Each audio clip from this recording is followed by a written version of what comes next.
Hello students, welcome to law excellence IAS academy. ఇవాళ మనం November 25వ తేదీకి సంబంధించిన ఇంపార్టెంట్ కరెంట్ అఫైర్స్ చూద్దాం. మొదటిగా చూడండి, ఇండియాస్ ఫస్ట్ కాన్స్టిట్యూషన్ మ్యూజియంని ఇనాగరేట్ చేయటం జరిగింది. సో దీని ప్రత్యేకతలు ఏంటి అన్నటువంటిది చూద్దాం. అలాగే క్లైమేట్ డీల్ అన్నటువంటిది ఒక ఇల్యూజన్ మాత్రమే అన్నట్టుగా ఇండియా అంటోంది. మరి ఎందుకంటోంది? COP29 నేపథ్యంలో ఈ ఆర్టికల్ గురించి చూద్దాం. మూడవది చూడండి, ఇండియాకి సంబంధించి అర్బన్ ఇన్ఫ్రాస్ట్రక్చర్ ఫినాన్సింగ్ కి సంబంధించిన నీడ్ మరియు రియాలిటీ గురించి ఇవ్వటం జరిగింది, చూద్దాం. అలానే స్టూడెంట్ లోన్స్ పెరుగుతూ ఉన్నటువంటి నేపథ్యంలో పిఎం విద్యాలక్ష్మి స్కీమ్ అన్నటువంటిది దీనికి మరింత బూస్ట్ ఇస్తుంది అన్నట్టుగా ఈ ఆర్టికల్, దీని గురించి తెలుసుకుందాం. అలానే ఎన్బిఎఫ్సిస్ ఫండింగ్ ఛాలెంజెస్ ని ఎదుర్కొంటూ ఉన్నాయి.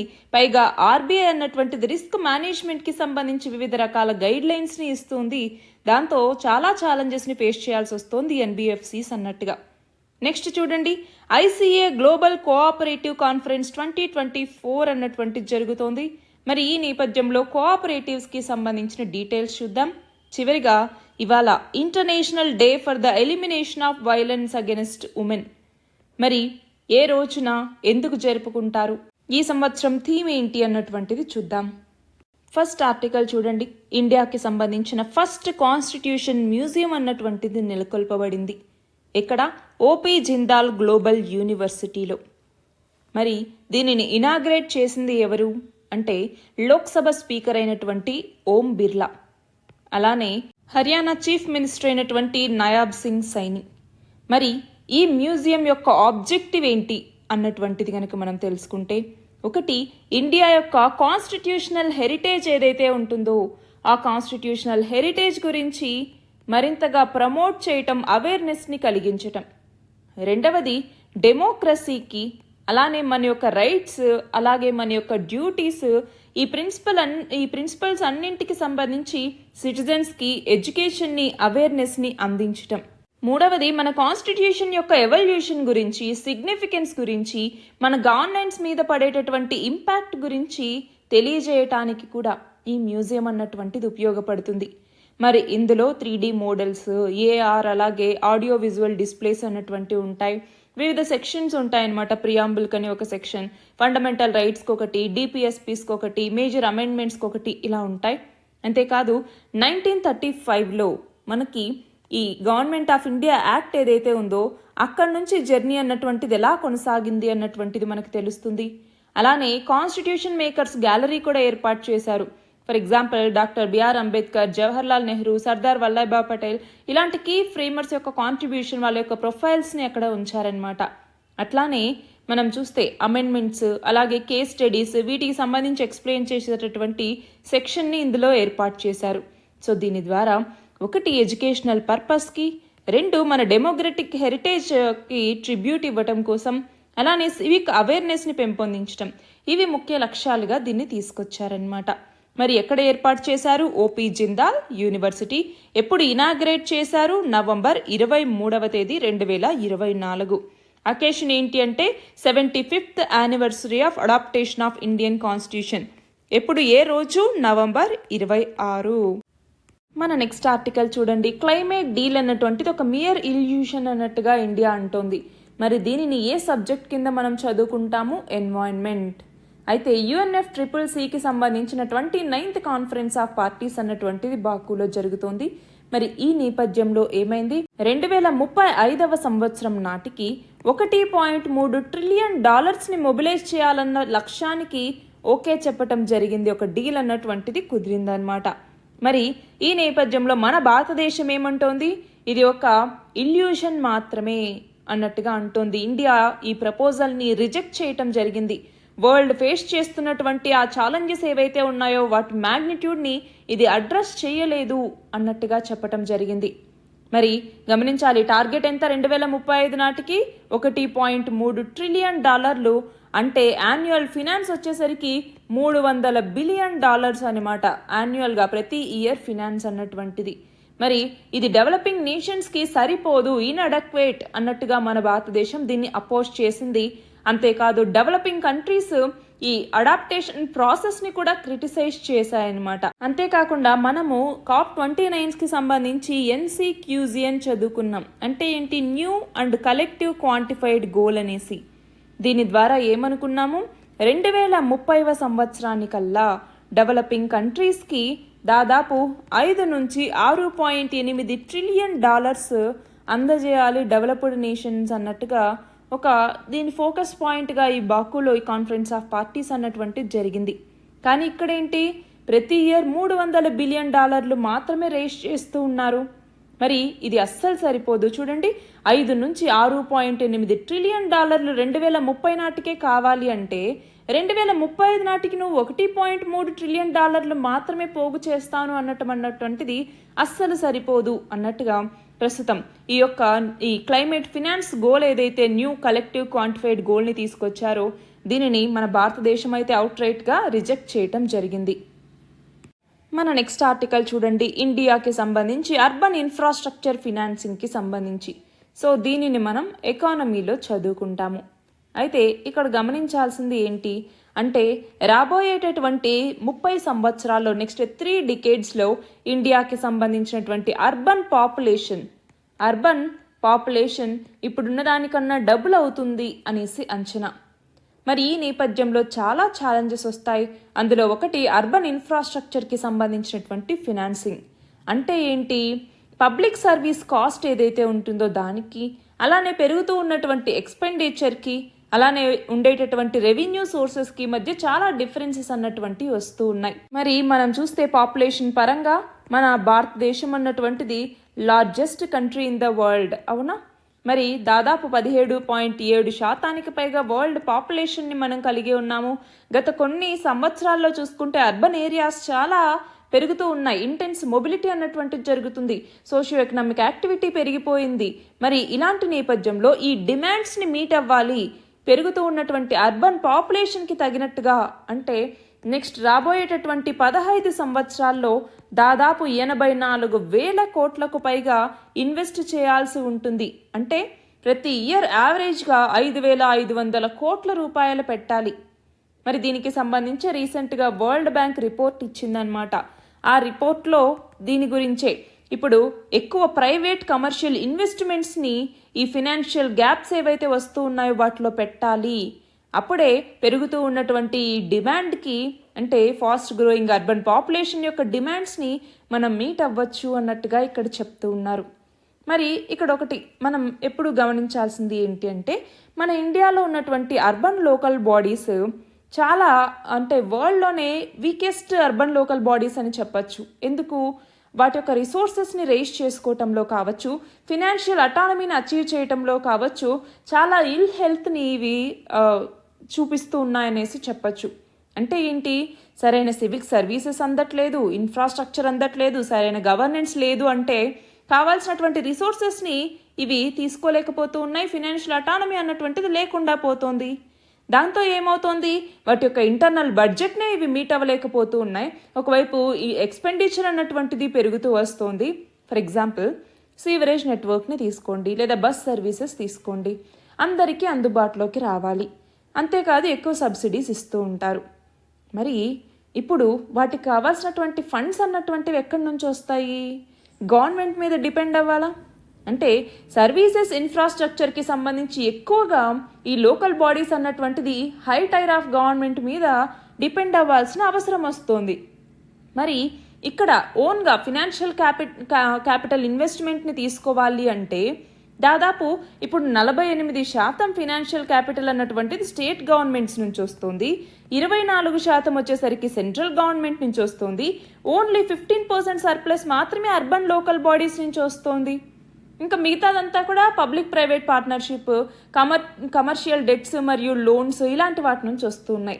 మరి ఇప్పుడు అర్బన్ ఇన్ఫ్రాస్ట్రక్చర్ ఎక్కువగా గమనించాలండి. ఒకటి, ఇంటర్ గవర్నమెంటల్ ఫిజికల్ ట్రాన్స్ఫర్స్ ఏవైతే ఉన్నాయో వాటితో ముడిపడి ఉంటున్నాయి. వర్టికల్ ట్రాన్స్ఫర్ అనేసి, హారిజాంటల్ ట్రాన్స్ఫర్ అనేసి. సో స్పెసిఫిక్ ఆబ్జెక్టివ్స్ని మీట్ అయితే ఈ మనీ అన్నటువంటిది వస్తుంది. దాంతో ప్రైవేట్ లెండింగ్ అనేది పెరగటం, డెట్స్ అనేవి పెరగటం, ఇవన్నీ జరుగుతూ ఉన్నాయి. అంతేకాకుండా అడక్వేట్ రిసోర్సెస్ని రేస్ చేసుకునే క్యాపబిలిటీస్ ఈ అర్బన్ లోకల్ బాడీస్కి ఉండట్లేదు. దాంతో కొన్ని లార్జ్ సిటీస్ మాత్రమే ఇన్స్టిట్యూషనల్ బ్యాంక్స్ నుంచో లేదంటే ప్రైవేట్ డెట్ ద్వారానో లోన్ని తీసుకోగలుగుతున్నాయి తప్ప మిగతావి చాలా ఛాలెంజెస్ని ఫేస్ చేస్తూ ఉన్నాయి. అందులో ఫండింగ్ ఛాలెంజెస్ చాలా ఉన్నాయి. సో ఇన్నోవేటివ్ సొల్యూషన్స్ని తీసుకురావాల్సిన అవసరం అన్నటువంటిది ఉంది. ఫర్ ఎగ్జాంపుల్ ఇక్కడ ఒక విషయం చెప్తాను. 2017 సంవత్సరంలో పూణే మున్సిపల్ కార్పొరేషన్ అన్నటువంటిది ఏం చేసింది, తన యొక్క మున్సిపల్ బాండ్స్ని అమ్మి 2 బిలియన్ రూపాయలని రైజ్ చేసిందనమాట. సో ఆ మనీని 24/7 వాటర్ సప్లైకి అందించటం, దాని ద్వారా పోర్టబుల్ వాటర్ని సిటిజన్స్కి అందించడం జరిగిందనమాట. అంటే ఈ యొక్క బాండ్స్ రేజ్ చేయడానికి ఈ పూణే మున్సిపల్ కార్పొరేషన్ అన్నటువంటిది డబల్ ఎంట్రీ అకౌంట్ సిస్టంలోకి వెళ్ళింది. దాంతో క్రెడిట్ రేటింగ్లో కూడా పెరిగిందనమాట. అంటే AA+ క్రెడిట్ రేటింగ్కి వెళ్ళిపోయింది. అంతేకాదు అర్బన్ లోకల్ బాడీ యొక్క క్రెడిట్ వర్తీనెస్ పెరిగిపోయింది.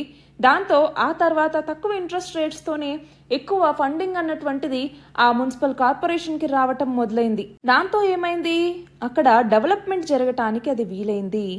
సో ఇప్పుడు ఆపరేషనల్గాను ఫినాన్షియల్ పర్స్పెక్టివ్లోనూ చాలా ఇబ్బందులు ఎదుర్కొంటూ ఉన్నటువంటి అర్బన్ లోకల్ బాడీస్, వాటి యొక్క రిలేషన్షిప్ ఇప్పుడు స్టేట్ గవర్నమెంట్స్తో ఎలా అన్నా ఉండనివ్వండి, కానీ కొంతవరకు ఫండ్స్ రేజ్ చేసుకుని దాని ద్వారా డెవలప్మెంట్ని కనుక తీసుకొస్తే అప్పుడు మరింత ఇన్వెస్ట్మెంట్ అక్కడికి రావటానికి వీలనేది ఉంటుంది. అంతేకాదు దాని యొక్క ఫిజికల్ బేస్ అన్నటువంటిది పెంచుకోవాలి. సిటీస్ రెవెన్యూ బేస్ని పెంచుకోవాలి. ఎలాగా అంటే తన ఓన్ సర్వీస్ రెవెన్యూస్ని అర్బన్ లోకల్ బాడీస్లో పెట్టడం, దాని ద్వారా ఫండింగ్ అన్నటువంటిది రేజ్ చేసుకోవటం, అలాగే కమర్షియల్ యాక్టివిటీస్ని పెంచుకోవటం, ఫినాన్షియల్ అబిలిటీని పెంచుకోవటం, సో ఫ్యూచర్ ఇన్వెస్ట్మెంట్ నీడ్స్కి తగినట్టుగా ఖర్చులు పెట్టుకోవటం, ఇలా ఉన్నటువంటి ఫిజికల్ మరియు ఇన్స్టిట్యూషనల్ ఛాలెంజెస్ని కనుక ఫేస్ చేసుకోగలిగితే, క్రెడిట్ వర్తీనెస్ని పెంచుకోగలిగితే, దానివల్ల ప్రైవేట్ ఫినాన్సింగ్ యొక్క పొటెన్షియల్ని కూడా పెంచుకోవటానికి వీలుంటుంది. మన నెక్స్ట్ ఆర్టికల్ చూడండి. PM విద్యాలక్ష్మి స్కీమ్కి సంబంధించి దీనిని GS పేపర్ 2లో మనం ఎడ్యుకేషన్ అలాగే గవర్నమెంట్ పాలసీస్ అండ్ ఇంటర్వెన్షన్స్ అన్నటువంటి టాపిక్ కింద చదువుకుంటాం. అయితే మనం గమనిస్తే ఈ మధ్యకాలంలో స్టూడెంట్ లోన్స్ అంటే ఎడ్యుకేషన్ లోన్స్ అన్నటువంటివి చాలా పెరుగుతూ ఉన్నాయి. మరి అలాంటి నేపథ్యంలో మళ్ళీ ప్రధానమంత్రి విద్యాలక్ష్మి స్కీమ్ని అనౌన్స్ చేసింది సెంట్రల్ గవర్నమెంట్. దీంతో ఈ లోన్స్ అన్నటువంటి మరింత పెరగచ్చు అన్నట్టుగా ఇక్కడ అంచనా వేస్తూ ఉన్నారు. మరి ఈ నేపథ్యంలో అసలు ఏంటి PM విద్యాలక్ష్మి స్కీమ్ అన్నటువంటిది, దేనికోసం దీనిని గవర్నమెంట్ తీసుకొచ్చింది అన్నటువంటిది మనకి తెలియాలి. సో PM విద్యాలక్ష్మి స్కీమ్ దీనిని హయ్యర్ ఎడ్యుకేషన్కి వెళ్ళేటటువంటి మెరిటోరియస్ స్టూడెంట్స్ ఎవరైతే ఉంటారో వాళ్ళకి ఫినాన్షియల్ అసిస్టెన్స్ని అందించడం కోసం డిజైన్ చేసినటువంటి స్కీమ్ ఇది. దీనిని నేషనల్ ఎడ్యుకేషన్ పాలసీ 2020 కింద కొలేటరల్ ఫ్రీగా గ్యారంటీ ఫ్రీ లోన్స్ని స్టూడెంట్స్కి అందించడం కోసం తీసుకొచ్చారు. అయితే దీని ఎలిజిబిలిటీ క్రైటీరియా ఏంటి అంటే NIRFలో అంటే ఏంటి, నేషనల్ ఇన్స్టిట్యూషనల్ ర్యాంకింగ్ ఫ్రేమ్వర్క్లో టాప్ 100 కాలేజెస్ ఇన్స్టిట్యూషన్స్ ఏవైతే ఉంటాయో వాటిలో ఎన్రోల్ అయినటువంటి స్టూడెంట్స్కే ఇది వర్తిస్తుంది. దీంతో పాటు సెంట్రల్ గవర్నమెంట్ గవర్నర్డ్ ఇన్స్టిట్యూషన్స్ అలాగే స్టేట్ గవర్నమెంట్ గవర్నర్డ్ ఇన్స్టిట్యూషన్స్ ఏవైతే ఉంటాయో వాటిలో టాప్ 101 నుంచి 200 రేంజ్ వరకు ఉండేటటువంటి కాలేజెస్కి ఎన్రోల్ అయినటువంటి స్టూడెంట్స్కి కూడా ఈ పథకాన్ని వర్తింపజేస్తారు. మరి దీని ద్వారా ప్రతి సంవత్సరం 22 లక్షల మంది స్టూడెంట్స్ బెనిఫిట్ పొందుతారు అన్నటువంటిది దీని కింద పెట్టుకున్నటువంటి ఎయిమ్ అనమాట. మరి దీని ప్రొసీజర్ ఎలా ఉంటుంది అంటే స్టూడెంట్స్ ఎడ్యుకేషన్ లోన్స్ని అప్లై చేసుకోవచ్చు. దానికి సంబంధించి PM విద్యాలక్ష్మి అనేటటువంటి ఒక పోర్టల్ని తీసుకొస్తారనమాట. వాటిలో ఈ వోచర్ లేదంటే CBDC వ్యాలెట్స్ ద్వారా మనీ అన్నటువంటిది పేమెంట్ అన్నటువంటిది జరుగుతుంది. మరి ఇందులోకి వచ్చేసరికి ఇన్కమ్ని బేస్ చేసుకుని ఫర్ ఎగ్జాంపుల్ 4.5 lakhs లోపు ఇన్కమ్ ఉంటే వాళ్ళకి లోన్స్ 10 lakh వరకు ఇస్తారనమాట టెక్నికల్ కోర్సెస్కి. అలాగా దీన్ని బట్టి కూడా కొంచెం మారుతుంది. సో ఇంకొకటి ఏంటి అంటే 75% క్రెడిట్ గ్యారంటీకి ఎలిజిబుల్ అవ్వాలి అంటే లోన్స్ అప్ టు 7.5 lakh ఉండాలన్నమాట. అదే 8 lakh నుంచి గనక 10 lakhs లోపు ఉంటే వాళ్ళకి 3% ఇంట్రెస్ట్ సబ్వెన్షన్ అన్నటువంటిది వర్తిస్తుంది. సో ఎడ్యుకేషన్ లోన్స్ని ట్రాన్స్పరెంట్గా స్టూడెంట్ ఫ్రెండ్లీగా డిజిటల్ అప్లికేషన్ ప్రాసెస్ ద్వారా అన్ని బ్యాంక్స్లోనూ అందజేయటం జరుగుతుంది. సో ఇది గమనించాలి. మన నెక్స్ట్ ఆర్టికల్ చూడండి. NBFCs అంటే ఏంటి, నాన్ బ్యాంకింగ్ ఫినాన్షియల్ కంపెనీస్ అనేసి పిలుస్తూ ఉంటాము. మరి ఎకానమీకి సంబంధించి బ్యాంకింగ్ అన్నటువంటి టాపిక్ కింద వీటిని చదువుకుంటాము. అయితే ఏంటి NBFC? Non banking financial companies అన్నటువంటివి మన భారతదేశంలో ఫినాన్షియల్ ఇంక్లూజన్ని తీసుకురావటంలో చాలా ఇంపార్టెంట్ రోల్ని ప్లే చేస్తూ ఉన్నాయి. కానీ ఇవే ఎన్బిఎఫ్సిస్ చాలా ఛాలెంజెస్ని ఎదుర్కొంటూ ఉన్నాయి. అంటే సస్టైనబుల్ గ్రోత్ని ఎన్ష్యూర్ చేయటంలో కావచ్చు, లేదు ఈ ఛాలెంజెస్ని ఓవర్కమ్ చేయటంలో కావచ్చు, చాలా ఇబ్బందులు అన్నటువంటివి ఎదుర్కొంటూ ఉన్నాయి. అయితే మొదటగా గుర్తుంచుకోవాలి, ఎన్బిఎఫ్సిస్ అన్నటువంటివి కంపెనీస్ యాక్ట్ 1956 కింద రిజిస్టర్ అయి ఉంటాయి. మరి అయితే ఎన్బిఎఫ్సిస్కి సంబంధించి గుర్తుంచుకోవాల్సిన కొన్ని విషయాలు ఏంటి అంటే, ఒకటి, ఇవి డిమాండ్ డిపాజిట్స్ ఏవైతే ఉంటాయో వాటిని యాక్సెప్ట్ చెయ్యవు, అది ఒకటి. రెండవది వచ్చేసరికి మనకి పేమెంట్ మరియు సెటిల్మెంట్ సిస్టమ్ ఏదైతే ఉంటుందో, అంటే చెక్స్ ఏవైతే మనం డ్రా చేస్తూ ఉంటామో అలాంటి వాటిని ఇవి ఇష్యూ చేయదు. సో పేమెంట్ అండ్ సెటిల్మెంట్ సిస్టంలో ఇది భాగం కాదనమాట. అట్లానే ఇన్సూరెన్స్ ఫెసిలిటీకి సంబంధించి, లేదు అంటే క్రెడిట్ గ్యారంటీ కార్పొరేషన్ ఉంటుంది కదా, అవి ఏవి కూడా ఎన్బిఎఫ్సిస్ డిపాజిటర్స్కి ఉండవన్నమాట. అయితే ఎన్బిఎఫ్సిస్ని మనము బ్రాడ్గా చూసుకుంటే అసెట్ ఫినాన్సింగ్కి సంబంధించి, అట్లానే పర్సనల్ లోన్స్కి సంబంధించి, అలానే బిజినెస్ లోన్స్కి సంబంధించి, అలానే హౌసింగ్ ఫినాన్షియల్ కంపెనీస్ అనేసి ఇలా వివిధ రకాలుగా కేటగిరైజ్ చేస్తాము. అయితే ఎక్కువగా అసెట్ ఫినాన్సింగ్ కంపెనీసే ఎక్కువ ఉంటాయన్నమాట.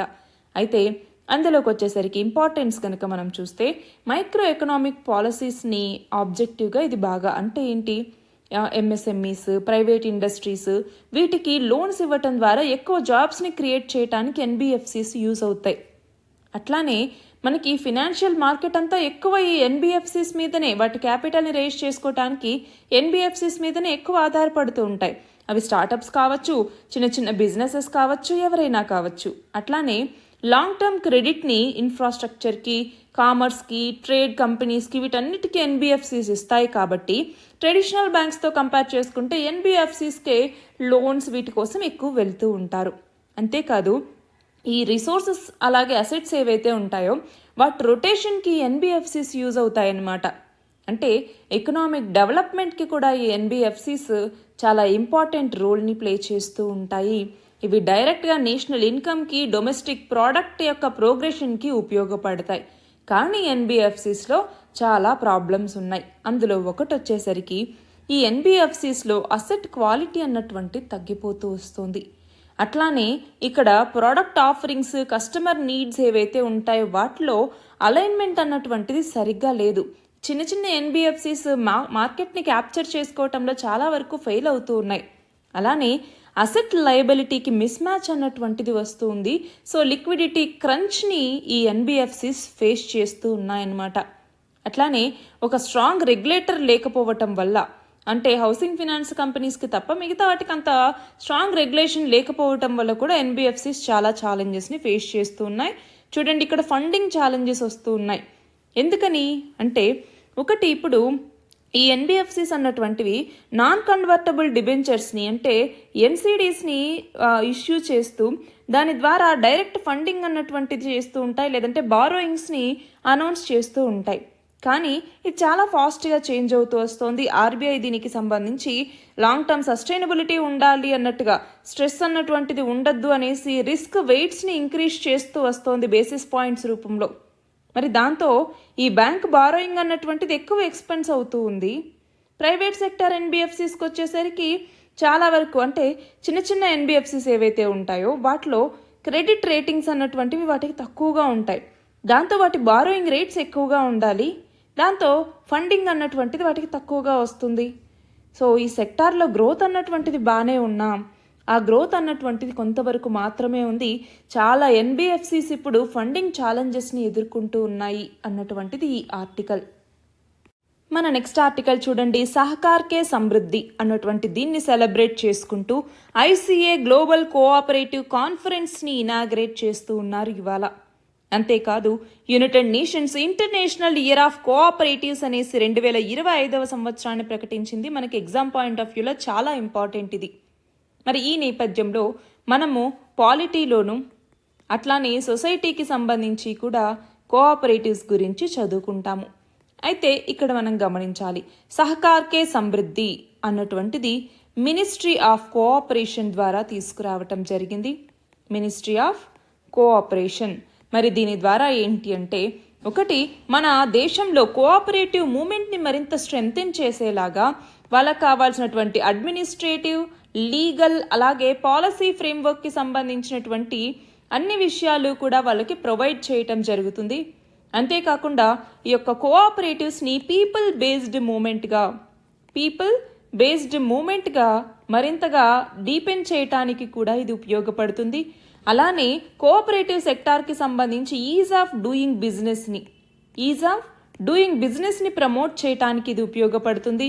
అలానే మల్టీ స్టేట్ కోఆపరేటివ్స్కి సంబంధించి డెవలప్ చేయటానికి, వాళ్ళని ఎనేబుల్ చేయటానికి కూడా ఇది యూజ్ అవుతుందన్నమాట.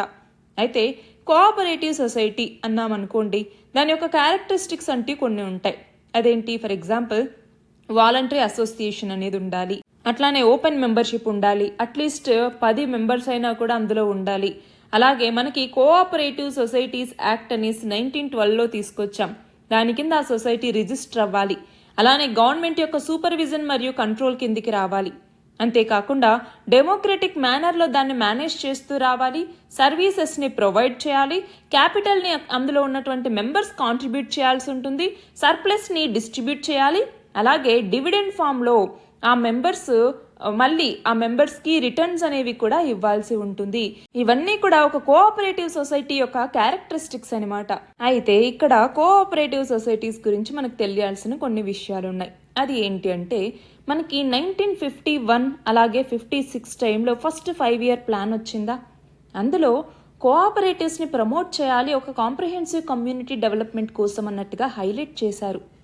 అంతేకాకుండా 2002వ సంవత్సరంలో multi state cooperative societies act అనేసి తీసుకొచ్చారు. కానీ 2011వ సంవత్సరంలో 97th కాన్స్టిట్యూషనల్ అమెండ్మెంట్ యాక్ట్ని తీసుకొచ్చి కోఆపరేటివ్ సొసైటీస్ని ఫామ్ చేసుకునేటటువంటి రైట్ని ఆర్టికల్ 19 కింద ఫండమెంటల్ రైట్గా ఇవ్వటం జరిగింది. అంతేకాదు ఆర్టికల్ 43B కూడా కోఆపరేటివ్ సొసైటీస్కి సంబంధించిన directive principles of state policy గురించి తెలుపుతుంది. అలాగే పార్ట్ 9Bలో కోఆపరేటివ్స్ని యాడ్ చేశారు. ఇందులో డిఫరెంట్ ఆర్టికల్ 243ZH నుంచి ఆర్టికల్ 243ZT వరకు కోఆపరేటివ్స్ గురించి మనకి తెలుపుతాయన్నమాట. అంతేకాదు మల్టీ స్టేట్ కోఆపరేటివ్స్కి సంబంధించిన గవర్నెన్స్కి సంబంధించిన చట్టాలు చేసే అధికారం అన్నటువంటిది పార్లమెంట్కి ఇవ్వటం జరిగింది. ఇది మాత్రమే కాకుండా 2021వ సంవత్సరంలో మినిస్ట్రీ ఆఫ్ కోఆపరేషన్ అన్నటువంటి దాన్ని కూడా ఏర్పాటు చేయటం జరిగింది, స్పెషల్గా ఈ కోఆపరేటివ్ అఫైర్స్కి సంబంధించిన రెస్పాన్సిబిలిటీని చూడటం కోసం. మరి 2022వ సంవత్సరంలో multi state cooperative societies amendment act అనేసి తీసుకొచ్చారు. దాని ద్వారా కోఆపరేటివ్ ఎలక్షన్ అథారిటీని ఇంట్రడ్యూస్ చేయటం, గవర్నమెంట్ పర్మిషన్ని తీసుకోవటం స్టేక్ హోల్డర్స్కి సంబంధించి, అలానే రీకన్స్ట్రక్షన్ డెవలప్మెంట్ ఫండ్ని ఏర్పాటు చేయటం, ఇలాంటివన్నీ చేస్తారనమాట. అయితే మన భారతదేశంలో కోఆపరేటివ్స్కి సంబంధించి ఎగ్జాంపుల్స్ చెప్పండి. ఒకటి, ప్రైమరీ అగ్రికల్చరల్ క్రెడిట్ సొసైటీస్ అంటాము. రెండవది అమూల్ అన్నటువంటిది ఐడియా ఉందా? ఆనంద్ మిల్క్ యూనియన్ లిమిటెడ్ అనేసి. అట్లానే ఇఫ్కో అన్నటువంటిది ఇండియన్ ఫార్మర్ ఫర్టిలైజర్ కోఆపరేటివ్ అన్నటువంటిది one of the world's largest fertiliser cooperatives అనమాట. ఇది కాకుండా ఇంకొకటి ఉంది, హాప్కామ్స్ అనేసి. హాప్కామ్స్ అంటే ఏంటి? Horticultural producers cooperative marketing and processing society అనేసి. సో ఇలా డిఫరెంట్ కోఆపరేటివ్స్ అన్నటువంటివి మన భారతదేశంలో పనిచేస్తున్నాయి. ఇటు చిన్నవిగా ఉన్నాయి, ఇటు పెద్దవి కూడా ఉన్నాయన్నమాట. మరి ఇక్కడ ఇంకొకటి చూడండి, ప్యాక్స్ కి సంబంధించి ప్రైమరీ అగ్రికల్చరల్ క్రెడిట్ సొసైటీకి సంబంధించి ఈ ఆర్టికల్లో ఇచ్చారు. ఏమని? మోడల్ బై లాస్ తీసుకురావటం, world's largest decentralized grain storage ప్లాన్ని కోఆపరేటివ్ సెక్టార్లో ఏర్పాటు చేస్తూ ఉన్నారు. అలాగే కొత్త మల్టీపర్పస్ కోఆపరేటివ్స్ని అన్కవర్డ్ పంచాయతీస్లో కూడా ఎస్టాబ్లిష్ చేయాలనుకుంటున్నారు. అలానే ఈ ప్యాక్స్ని ఎకనామికల్లీ వైబ్రెంట్గా, ట్రాన్స్పరెంట్గా చేయాలన్నటువంటిది లక్ష్యం. అలానే కంప్యూటరైజేషన్ ఇలాంటి వాటిని తీసుకురావటం ద్వారా ప్యాక్స్ని స్ట్రెంగ్తెన్ చేయటం, ప్యాక్స్ని కామన్ సర్వీస్ సెంటర్స్గా తీసుకొచ్చి ఈ సర్వీసెస్ని విలేజెస్లో అందించటం, అలానే ప్యాక్స్ని PM భారతీయ జన ఔషధి కేంద్రాస్కి తీసుకురావటం ద్వారా జనరిక్ మెడిసిన్ని రూరల్ లెవెల్లో అందుబాటులోకి తీసుకురావటం, అలానే ప్యాక్స్ని FPOs అంటే ఏంటి, ఫార్మర్ ప్రొడ్యూసర్ ఆర్గనైజేషన్స్ లాగా ఏర్పాటు చేయటం, అలానే ప్రధానమంత్రి కిసాన్ సమృద్ధి కేంద్రాస్గా ఏర్పాటు చేయటం. వీటన్నిటి ద్వారా ఏంటి అంటే అర్బన్ మరియు రూరల్ కోఆపరేటివ్ బ్యాంక్స్ని స్ట్రెంగ్తెన్ చేయాలి, world's first nano urea, nano DAP వీటి యొక్క ఇన్నోవేషన్ వీటి ద్వారా జరుగుతుంది. అలానే కోఆపరేటివ్ షుగర్ మిల్స్ని కూడా మళ్ళీ రివైవ్ చేయటం అన్నటువంటిది ఇప్పుడు ప్రభుత్వం లక్ష్యాలుగా పెట్టుకుంది. ఇవాల్టి మన లాస్ట్ ఆర్టికల్ చూడండి. International day for the elimination of violence against women ఎప్పుడు జరుపుకుంటాము? నవంబర్ 25వ తేదీన. మరి దీనిని మనం కరెంట్ అఫైర్స్లో భాగంగా చదువుకుంటాము. మరి ఈ international day for the elimination of violence against women దీనిని ఎందుకు తీసుకురావాల్సి వచ్చింది, ఎప్పుడు తీసుకొచ్చారు అన్నటువంటిది మనం గమనిస్తే యునైటెడ్ నేషన్స్కి సంబంధించినటువంటి డెసిగ్నేటెడ్ డేస్లో ఇది కూడా ఒకటి. సో ఉమెన్ ఎవరైతే డిఫరెంట్ టైప్స్ ఆఫ్ వైలెన్స్ని ఫేస్ చేస్తూ ఉన్నారో వాళ్ళకి అవేర్నెస్ని కలిగించడానికి, అడ్వకసీని ప్రమోట్ చేయడానికి, బెటర్ ఆపర్చునిటీస్ని ఉమెన్కి క్రియేట్ చేయడానికి ఉద్దేశించబడినటువంటి రోజు ఈ రోజు. మరి 1981లో భాగంగా ఉమెన్స్ రైట్ యాక్టివిస్టులు చాలా జెండర్ బేస్డ్ వైలెన్స్కి అగెనెస్ట్గా వివిధ రకాల యాక్టివిటీస్ నిర్వహించటం, అట్లానే 1960లో ఒక ముగ్గురు డొమినికన్ పొలిటికల్ యాక్టివిస్ట్ని చంపేయటం జరిగింది. మిరాబాల్ సిస్టర్స్ అంటాం, వాళ్ళకి హోమేజ్ని పే చేస్తూ ఉండటం, ఇలాంటివన్నీ జరుగుతూ ఉన్నటువంటి నేపథ్యంలో 1993వ సంవత్సరంలో United Nations General Assembly December 20వ తేదీన ఈ యొక్క డిక్లరేషన్ని తీసుకొచ్చింది. ఏమని? ఇలాంటి వైలెన్స్ని ఎరాడికేట్ చేయడానికి గ్లోబల్ ఎఫర్ట్స్ అన్నటువంటి ఉండాలి అన్నటువంటి ఉద్దేశంతో ప్రతి సంవత్సరం నవంబర్ 25వ తేదీని international day for the elimination of violence against women అనేసి జరుపుకోవాలి అన్నట్టుగా తీర్మానించటం జరిగింది. ఎందుకని ఈ నవంబర్ 25? ఇందాక ఏదైతే మిరాబాల్ సిస్టర్స్కి సంబంధించినటువంటి ఆ చర్య జరిగింది, మర్డర్ జరిగింది అనేసి అన్నామో, అది జరిగినటువంటి డేట్ నవంబర్ 25వ తేదీ అన్నమాట. మరి ఆ నేపథ్యంలోనే మనం నవంబర్ 25వ తేదీని ఇలా జరుపుకుంటాం.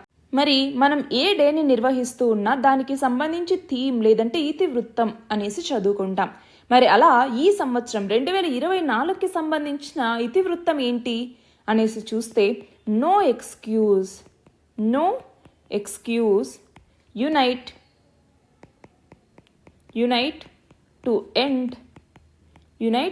To end violence against women అన్నటువంటిది ఈ సంవత్సరం యొక్క థీమ్. మనం చూస్తూ ఉంటే ఎందుకని ఈ థీమ్ని తీసుకొచ్చారు అంటే ప్రతి 11 minutesకి ఒక ఉమెన్ చనిపోతూ ఉంది, ఉమెన్ని చంపేస్తూ ఉన్నారు. మరి ఈ నేపథ్యంలోనే ఈ థీమ్ని తీసుకురావటం జరిగింది. ఇవి ఇవాల్టి important articles. All the very best and thank you very much.